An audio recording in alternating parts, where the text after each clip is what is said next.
Tony Allen was talking about LeBron James's defense, right? And it made a lot of noise, really, for LeBron fans, because they're the only ones that would take exception to what he had to say, right? But Tony Allen was essentially saying that LeBron's entire defensive reputation is really based off of his highlight chase down blocks. And people will look at that and say, oh, he's a great defender, but when in reality, he doesn't play consistent defense. Six-time all-defensive legend Tony Allen just threw absolute shade at LeBron James's legacy, claiming his defensive greatness was built on clever media hype and lucky highlights rather than raw daily effort. When a Hall of Fame lockdown defender refuses to back down, the entire basketball world stops and listens. Let's examine whether the Kings' perimeter defense was actually a massive illusion. Was peak Miami LeBron a legitimate perimeter lock, or did highlight chase down blocks trick us into believing a narrative? Drop your answer in the comments right now. But usually in moments like this, when you see NBA players say these kind of things, they kind of just like, they say it and then they just eventually just move on, right? Because they don't want to look like they're hating on LeBron James. I've noticed that a lot of NBA players don't want to look like they're hating on LeBron James, even though they may not think he's as great as the media says. They'll kind of give their opinions and then just kind of keep it pushing, right? But this particular occasion, they doubled down now. Maybe they doubled down because they saw that about 48 hours ago, former NBA champion and six-time all-defensive selection Tony Allen went on the Chris Vernon show over at Grind City Media and dropped a truth bomb that sent the entire basketball community into complete meltdown mode. Usually, when retired NBA players throw a little passive-aggressive jab at LeBron James, they end up taking a step back the moment the online mob comes after them. You know how it goes. They drop a quick comment on a podcast, the fan base goes crazy, and 3 days later, they're posting an apology video explaining how they were misunderstood because nobody wants to deal with the relentless toxicity from fan accounts. But Tony Allen, the grindfather himself, he did the exact opposite. He doubled down. He sat back, looked right into the camera, and reiterated that peak Miami Heat LeBron James was, in fact, an overrated defender whose defensive reputation was largely constructed out of high-flying, television-friendly chase-down blocks. Yeah. But just think about it. Any team you put LeBron on, we can make any scenario. When they play, let's just say OKC. Do you think LeBron starting out the game on KD to risk picking up 2 fouls? No, he's going to stick Cephalosha. So you got 41 minutes of sticking Cephalosha. Game get tight, late down the stretch in the last 2-3 minutes. You get a chase down block here and there. Then now you get the win. Now you just our first team all defense. I disagree. Because Tia, I disagree. They keep bringing up some guys. I disagree. Chase down blocks. I disagree. I disagree. Me on the other hand, hey, it's. All right, TA, we're going to need you to come through on this one. You can't let him get his average. And he end up with 40. I get a few more episodes of that, I'm going to be in the G League. You see what I'm saying? Yep. Yeah. That was my job. That was my title. That's what I had to do. That's how I played 14 years. It wasn't because I had a cold crossover. If you saw me smoke all the layups. Yep. But guess what? I bring you not getting your average to the table every night. Let's actually break down what Tony Allen said, because if you strip away the hurt feelings of fanboys, the tactical point he's making is fascinated by actual NBA game planning. Allen posed a simple question. When Miami played Oklahoma City back in their prime, do you think Eric Spoelstra was putting LeBron James on Kevin Durant for 48 straight minutes right from the opening tip? Absolutely not. Why? Because you can't risk your primary offensive superstar picking up 2 quick touch fouls in the first 6 minutes of the game. So what actually happened? LeBron was assigned to Thabo Cephalosha. Let's read some comments. Yeah, I've been getting them too. So Come on, I agree to disagree. And I wasn't hating, man. I was just saying he's not a better defender. What about the D-Rose thing, Tia? People kept bringing up the D-Rose thing. You know. He did lock him up. They said you felt some type of way. I done pulled Bryant to this. I know. Accidentally. I know. But have you talked to him about it? Who? D-Rose, yeah. No, I ain't hollering about that. But what I can say is, man, I'm not talking about specifically do you see a 20-year-old guy. I'm talking about the other 6'10" specimens that's out here in the world. Yeah. Did you see that clip the other day about Derrick Rose? The kid? No, they ran up on him asking about LeBron going to Philly. Yeah. And he was like, that's I'm out of not this. my life anymore. Right, He was so chilling. He in the zen. sunset. He was so He in the zen. sunset. He Yeah, chilling. he was He like, with his kids. He's like, I'm playing chess, He don't and I'm care like, about I he don't care playing about chess. that. That's the way it should be. that's bro. awesome. I don't have any opinion on that. That's not my life anymore, guys. Meanwhile, this man right here. But let me tell you, It's still his life. I'm telling you, chase down blocks and all that. I don't know what they got mad at. Tony Allen called it sticking seal lotion. You get 41 minutes of relaxing on the wing against a zero-usage offensive threat who is standing in the corner waiting for a kick-out pass that isn't coming. You coast on that end of the floor, save all your oxygen for transition dunks and isolation drives, and then when the game gets tight in the final 3 minutes of the fourth quarter, you rotate off the weak side, pin a layup against the plexiglass, and the media voters crown you first team all-defense.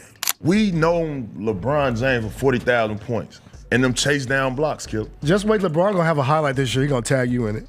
And we don't want to talk about, why are we talking about, and then they got mad about defense in the league today where they barely even play it. You know what I'm saying? And we don't want to bring up none of his highlights from the past 3 years because his help side drop defense is horrible now.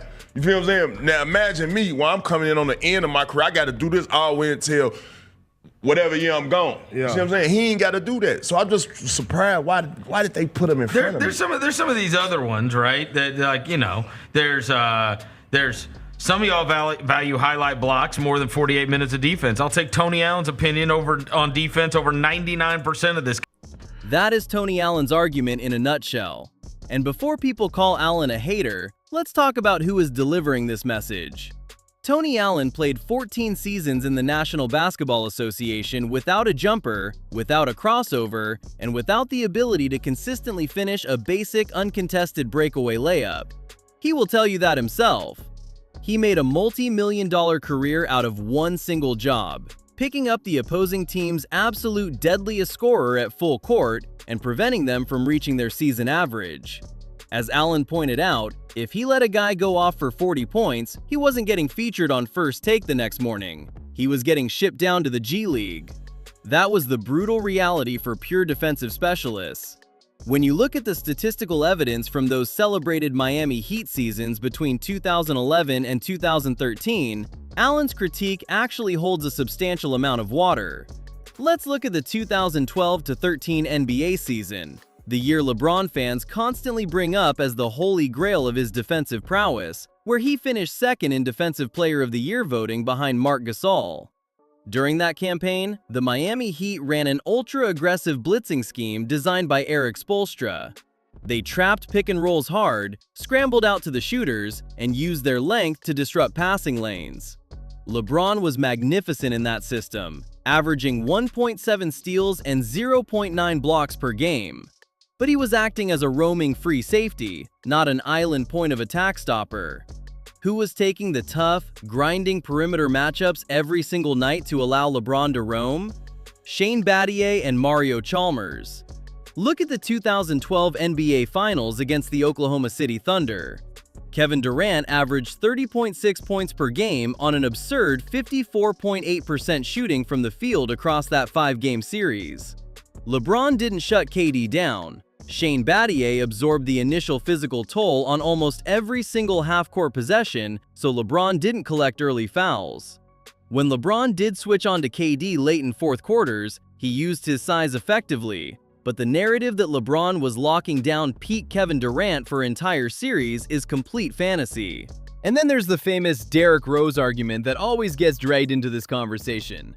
Whenever you bring up LeBron's defense, his supporters immediately yell, "What about the 2011 Eastern Conference Finals against Chicago? He locked up D. Rose." Did he though?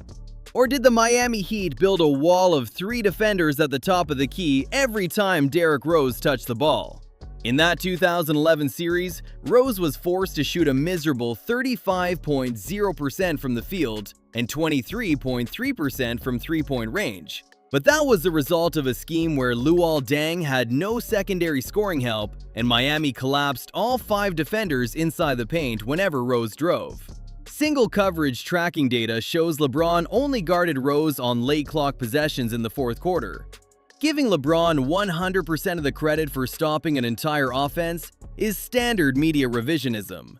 What makes this whole debate hilarious is how defensive the pro-LeBron media gets the moment former players question the official narrative.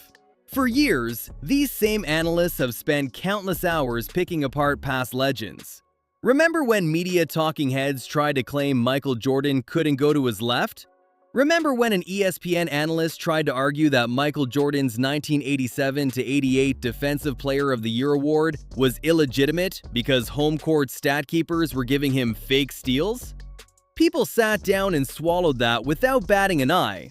But the moment Tony Allen points out that LeBron was hiding on Thabo Cephalosha for 41 minutes a night, everybody loses their minds.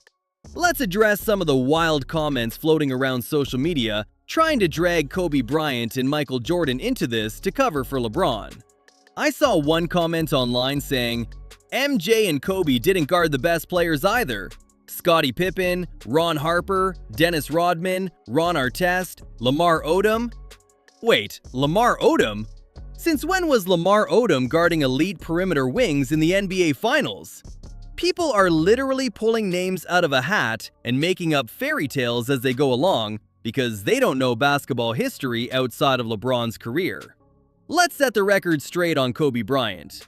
Kobe earned 12 NBA All-Defensive Team selections, 9 of them first team, which ties him for the most in NBA history alongside Michael Jordan, Gary Payton, and Kevin Garnett. Early in his career, Kobe was personally requesting to check Allen Iverson, Tracy McGrady, Vince Carter, and Ray Allen every single night. In the 2000s, Kobe was picking up Dwayne Wade full court. When Kobe joined the 2008 USA Olympic Redeem Team, he walked straight up to head coach Mike Krzyzewski and said, "I don't care about scoring on this team. Give me the opposition's best perimeter scorer every game." Remember Game 4 of the 2010 NBA Finals against Boston? Paul Pierce was going off, giving Ron Artest fits on the wing. Kobe walked over during a timeout and took the assignment himself down the stretch because Artest couldn't stop Pierce's rhythm. Kobe didn't ask to guard the perimeter decoy so he could collect help side blocks. He took the primary challenge face to face.